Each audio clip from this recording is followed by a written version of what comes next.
Hello friends, good morning. तो आज हम ज्योग्राफी का चैप्टर नंबर 3 करेंगे, जो कि है मोशन ऑफ अर्थ। तो सबसे पहले हम बात करते हैं मोशन ऑफ अर्थ में। हमारी जो अर्थ है ना, वो 2 टाइप का मोशन करती है।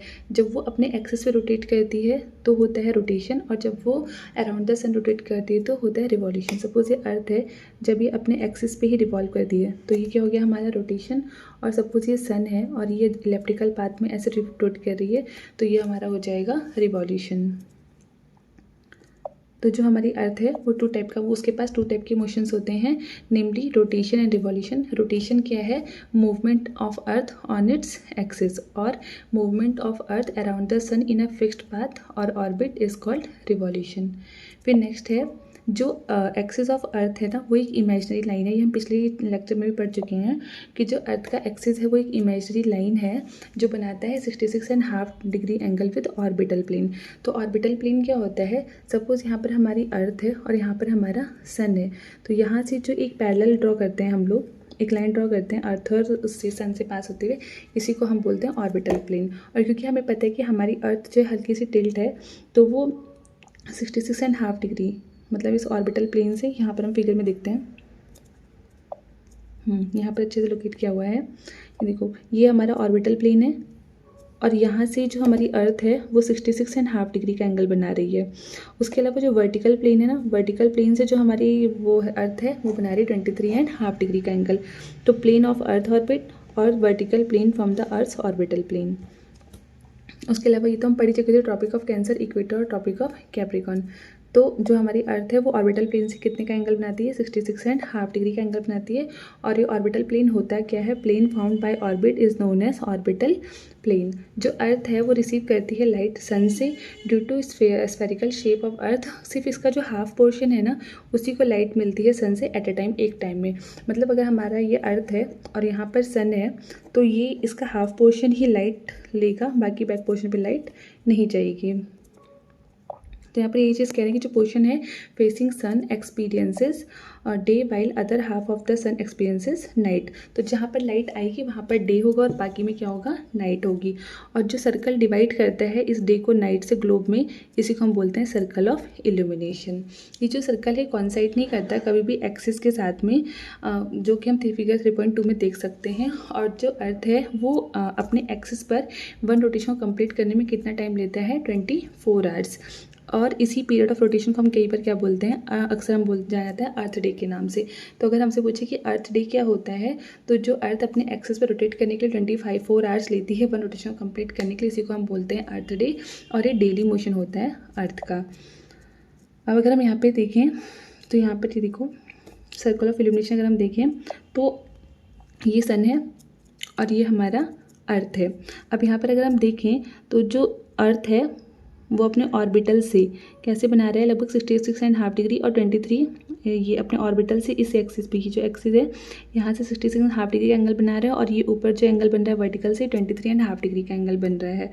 और यहीं पर जो इसको हम कंप्लीट, उसके अलावा लेकिन जो ये हमारा अर्थ है इसको हम 20 से हाफ डिवाइड करें तो ये वाला जो सर्कल, इसे बोलते हैं सर्कल ऑफ इल्यूमिनेशन, ना कि एक्सिस से। तो एक्सिस और सर्कल ऑफ, सपोज ये सर्कल ऑफ इल्यूमिनेशन है और ये एक्सिस है, तो ये दोनों कभी भी मैच नहीं करते हैं। इस तरीके से बनता है हमारा। नेक्स्ट है,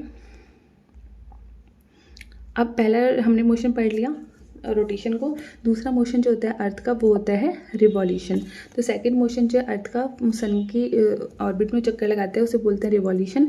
और जो सन है ना वो वन रिवॉल्यूशन को कंप्लीट करने में लेता है 365 1/4 डेज, मतलब 365 डेज एंड 6 आवर्स, और रिवॉल्व करते हैं अराउंड द सन। लेकिन हम ना 365 डेज ही कंसिडर करते हैं, इग्नोर कर देते हैं 6 आवर को for the sake of convenience. उसके बाद हम ना 6 आवर करते करते ना हमारे 4 ईयर में कंप्लीट हो जाते हैं 24 आवर्स। और फिर उस 24 आवर्स को हम 1 डे ऐड कर देते हैं अपने फेब मंथ में, और फिर 28 की जगह हमारे जाते हैं 29 डेज, और उसी को हम बोलते हैं लीप ईयर। तो इसके बारे में आगे देखते हैं। 6 hours saved every hour added to make 1 day 24 hour over a span of 4 years. ये जो सरप्लस डे होता है हम ऐड कर देते हैं मंथ ऑफ फेब में, और एवरी 4th ईयर जो फेब है वो 29 डेज हो जाते हैं वहाँ पे इंस्टेड ऑफ 28 डेज, और इसी को हम बोलते हैं लीप ईयर। यानी कि लीप ईयर में हमारे 366 डेज हो जाते हैं इन प्लेस ऑफ 365 डेज। और एक क्लियर है कि जो अर्थ है ना वो going around the son of elliptical path, मतलब जो सन का पाथ है ऑर्बिटल्स में रिवॉल्व करती है वो इलेप्टिकल है। और यूजली जो हमारा क्या बोलते हैं, हमारे यहाँ पे जो सीजन्स डिवाइडेड हैं वो किस में है, summer, winter, spring, autumn season. और सीज़न जो है वो चेंज होते हैं पोजीशन ऑफ अर्थ और सन के। तो एक बार हम वाला टेबल देख लेते हैं यहाँ पर। तो इसको एक बार हम अच्छे से देखें तो ये हमारा सन है और ये हमारी अर्थ रोटेट हो रही है। अब किसी भी टाइम पे ना जो अर्थ का एक्सिस है वो चेंज नहीं मिलेगा। यहाँ पर देखो, यहाँ पर, यहाँ पर, यहाँ पर।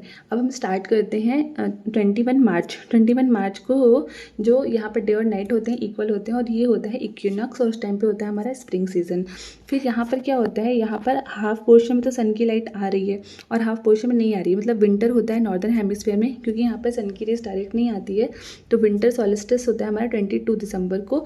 और जैसे हमारा नॉर्दर्न हेमिस्फीयर में विंटर होता है उसका जस्ट अपोजिट साउदर्न हेमिस्फीयर में हमारा क्या हो जाता है, समर हो जाता है। उसके अलावा अगर आप देखो ना तो साउथ पोल पे कंटिन्यूस डे होता है। फिर हम आते हैं दोबारा से स्प्रिंग 23 सितंबर। 23 सितंबर को क्या होता है, हमारे यहाँ पे इक्विनॉक्स होता है और नॉर्दर्न हेमिस्फीयर में ऑटम, साउदर्न में स्प्रिंग। फिर आते हैं यहाँ पर देखो नॉर्दर्न हेमिस्फीयर में सन की रेस डायरेक्टली आ रही है, सन की रेस डायरेक्टली पड़ रही है। तो यहाँ पर क्या होता है, विंटर होता है और समर, जो नॉर्दर्न हेमिस्फीयर है वहाँ पर तो समर होगा, इसका जस्ट अपोजिट हमारा जो है साउदर्न हेमिस्फीयर होगा, वहाँ पर क्या होगा, विंटर होगा। और समर सॉल्स्टिस होता है हमारा 21 जून को। तो ये डेट्स हम याद कर सकते हैं, 21 मार्च इक्विनॉक्स एंड 23 सितंबर इक्विनॉक्स। उसके अलावा अगर नॉर्दर्न हेमिस्फीयर के अकॉर्डिंग देखें तो spring equinox 21 March and autumn 23 September. Winter solstice होता है हमारा 22 दिसंबर और समर सॉलिस्टिस होता है 21 जून। अब आगे इसको हम समझ लेते हैं क्या चीज़ें हैं।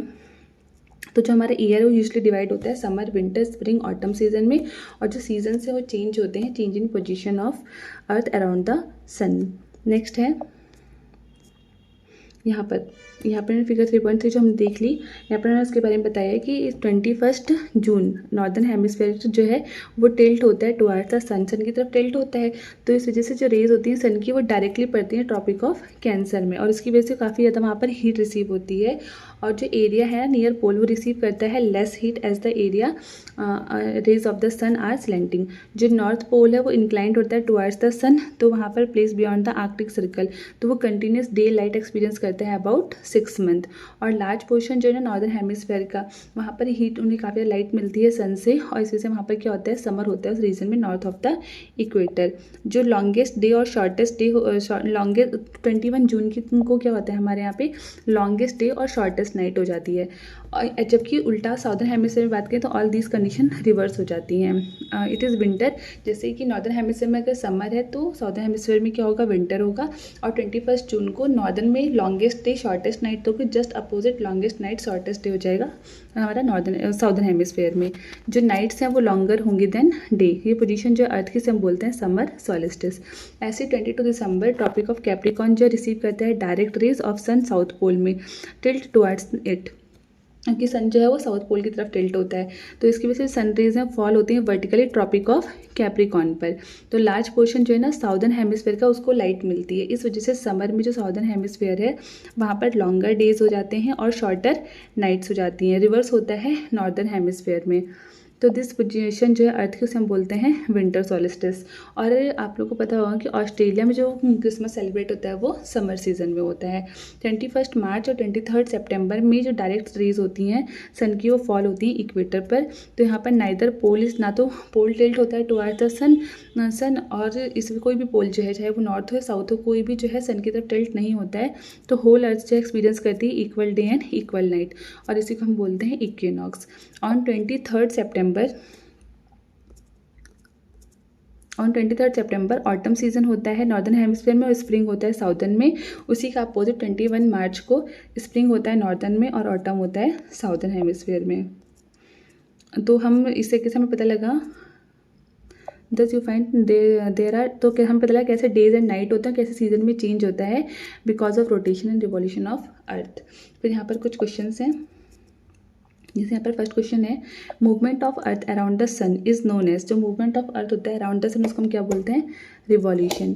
Direct rays of sun fall on the equator, जो डायरेक्ट रेज हैं सन की वो फॉल होती हैं इक्वेटर पर कब, डायरेक्ट रेज जो फॉल होती है 21 मार्च को। फिर क्रिसमस जो सेलिब्रेट होता है समर में, कौन से कंट्री में, ऑस्ट्रेलिया में। और साइकिल ऑफ सीजन इस कॉस्ट, जो साइकिल ऑफ सीजन होते हैं वो किसकी वजह से होता है, रिवॉल्यूशन की वजह से होता है। फिर लीप ईयर में कितने डेज होते हैं, नंबर ऑफ डेज होते हैं 366 होते हैं। डेली मोशन ऑफ अर्थ जो हम क्या बोलते हैं, रोटेशन बोलते हैं। अर्थ जो है ट्रैवल करती है around the sun in elliptical orbit में। फिर जो सन रेज हैं वो फॉल करते हैं vertically on the tropic of dash on 21 June. Topic इस तो इसका आंसर जाएगा टॉपिक ऑफ कैंसर। फिर days are shorter during day season, तो डेज जो हैं वो शॉर्टर होते हैं किसमें, विंटर सीजन में। तो हमारे कुछ क्वेश्चंस थे, तो ये हमारा चैप्टर कंप्लीट होता है थर्ड। अब फोर्थ चैप्टर हम लोग नेक्स्ट क्लास में करेंगे। Thanks for watching.